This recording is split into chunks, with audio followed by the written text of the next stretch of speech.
ಇನ್ನು ಗೃಹಲಕ್ಷ್ಮಿ ಕೋಟಾ ಅಡಿಯಲ್ಲಿ ಯಾರ್ಯಾರು ಫಲಾನುಭವಿಗಳಿದ್ರು ಅವರಿಗೆ ಈಗ ಶಾಕ್ ಎದುರಾಗ್ತಾ ಇದೆ.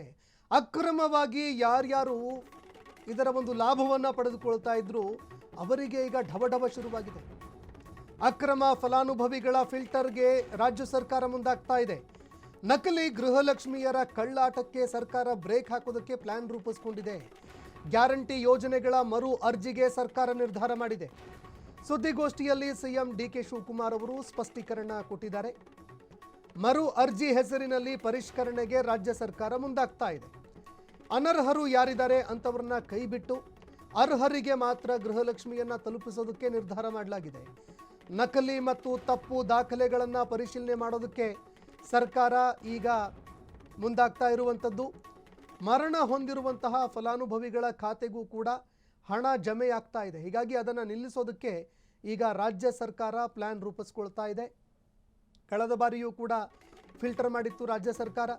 ಇನ್ನು ಆರ್ಥಿಕವಾಗಿ ಸದೃಢವಾಗಿ ಇರೋರಿಗೆ ಗೃಹಲಕ್ಷ್ಮಿ ಬಂದಾಗುತ್ತಾ? ಹಾಗಾದರೆ ಸರ್ಕಾರದಲ್ಲಿ ಗೃಹಲಕ್ಷ್ಮಿ ಯೋಜನೆಯಿಂದಾಗಿ ಆರ್ಥಿಕ ಹೊರೆ ಜಾಸ್ತಿ ಆಗ್ತಾ ಇದೆ. ಗೃಹಲಕ್ಷ್ಮಿ ಯೋಜನೆ ಪರಿಷ್ಕರಣೆ ಮಾಡಬೇಕು ಅನ್ನೋ ಚರ್ಚೆ ಇತ್ತು. ಈಗ ಮರು ಅರ್ಜಿ ಹೆಸರಿನಲ್ಲಿ ಈ ಪರಿಷ್ಕರಣೆ ಮಾಡೋದಕ್ಕೆ ರಾಜ್ಯ ಸರ್ಕಾರ ಮುಂದಾಗಿದೆಯಾ? ಮರು ಅರ್ಜಿ ಹೆಸರಿನಲ್ಲಿ ಆರ್ಥಿಕ ಹೊರೆಯನ್ನು ತಪ್ಪಿಸೋದಕ್ಕೆ ರಾಜ್ಯ ಸರ್ಕಾರ ಮುಂದಾಗಿದೆಯಾ?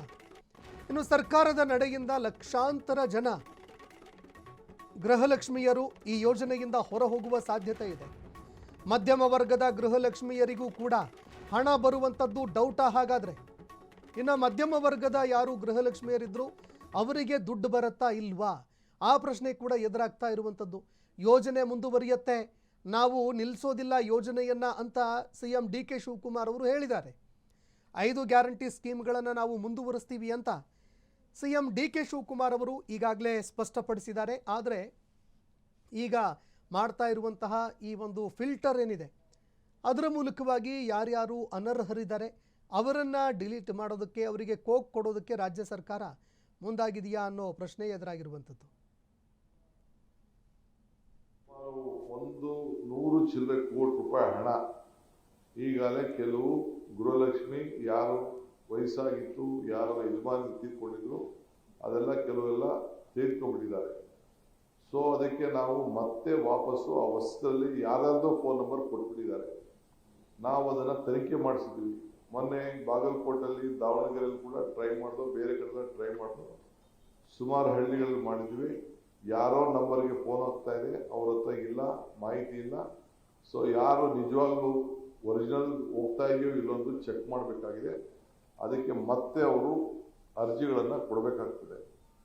ಯಾರು ನಿಲ್ಸಕ್ಕೆ ಹೋಗಲ್ಲ ನಾವು, but they will have to give an application.